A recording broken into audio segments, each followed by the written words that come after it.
Okay, now, let us get into some evidence to show you the time and season we are living in, right?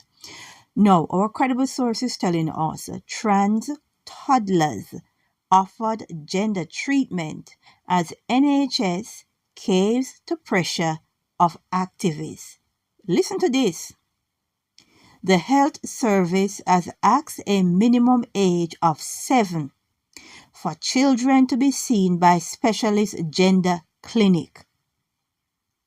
The NHS is treating nursery-age children who identify as transgender after canning a minimum age limit of 7 years old.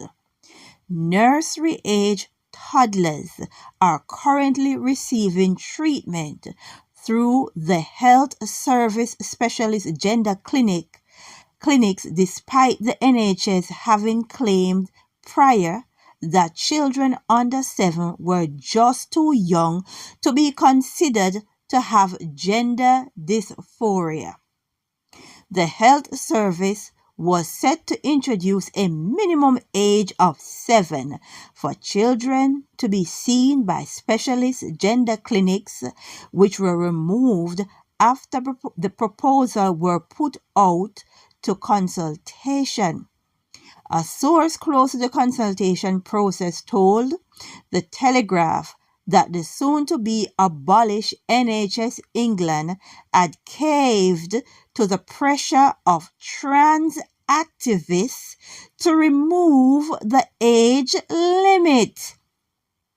New guidelines now show that children any age are eligible for these services, with as many as 157 children age 9 or younger having been referred to them. The children are not given puberty blockers or other powerful drugs at these clinics, and instead receive counseling and therapy along with their families. No. What do you have to say about trans toddlers? What do you have to say?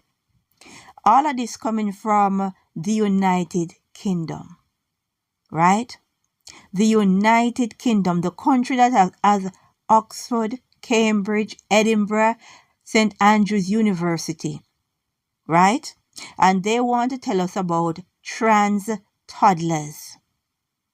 Toddlers that are transgender, right? Toddlers that are transgender. What is this case showing you?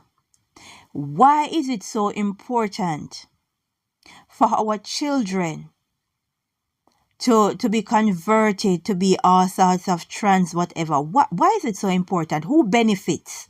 Why is it so important?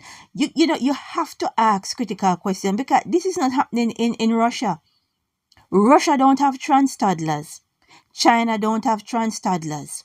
Iran don't have trans toddlers. So why is it that professional people is going to cave in to pressure from trans activists to facilitate the lie that toddlers suffer from gender dysphoria?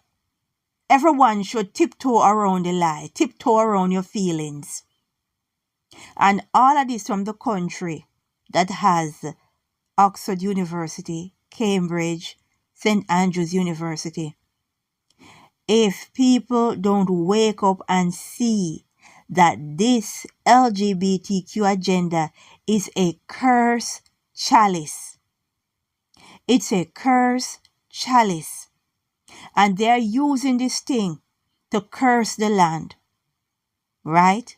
People, you need to wake up and stop with the destruction of your children. It is not happening anywhere else but in the West. Right? The LGBTQ God cannot help Britain. It cannot sustain wealth. It only can lead it to destruction.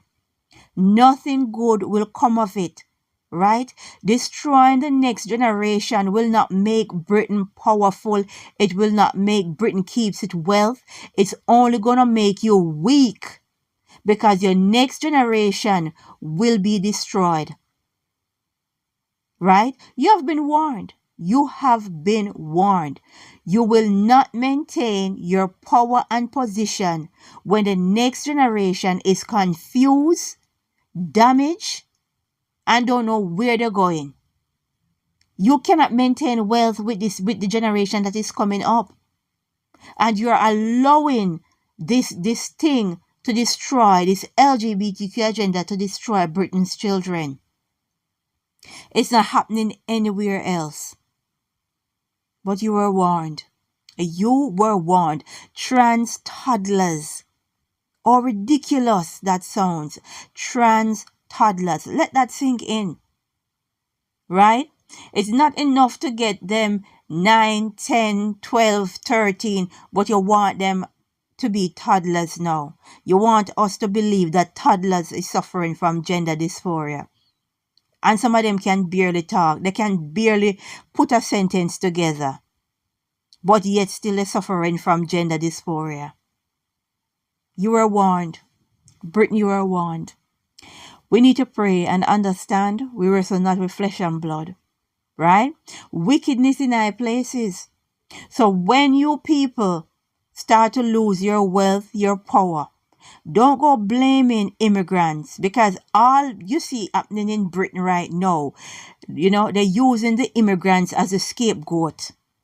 Or we're going to bring in this immigration law. We're going to bring in this, we're going to bring in digital ID. We're going to bring in digital visas, digital work permit, digital residency visa. But don't worry, Britain, you will get a physical copy, but only the immigrants and asylum seekers and illegals will get that. You won't get it, right? Don't complain when you're losing power, because the National Health Service is concentrating on trans toddlers. Don't be blaming anyone. We need to pray and say, glory be to the Most High.